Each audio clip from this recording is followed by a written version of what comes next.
है URN media. जैसा कि आप सबको पता है, आज ट्रेंडिंग स्टार खेसारी लाल यादव का हैप्पी वाला बर्थडे। अब बर्थडे है भैया, तो उनको विश करने के लिए लोगों का तांता लगा हुआ है। इसी बीच बीजेपी राजनेता और अभिनेता मनोज तिवारी ने भी एक बहुत खूबसूरत वीडियो बनाया और उस वीडियो में खेसारी लाल के बारे में बहुत कुछ कहा। आप खुद ही देख लीजिए।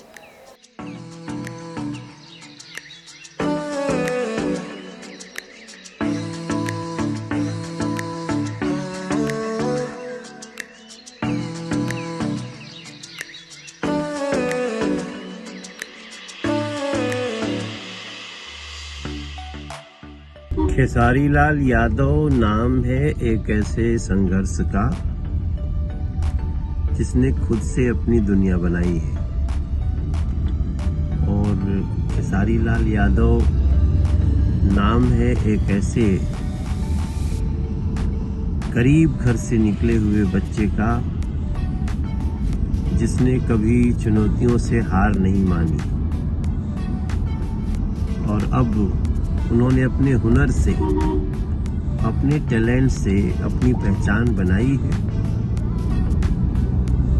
और वो मेरा छोटा भाई है। खेसारी लाल यादव का आज जन्मदिन है। खेसारी में आपको ढेर सारी शुभकामनाएं देता हूँ। खूब खुश रहो और अच्छी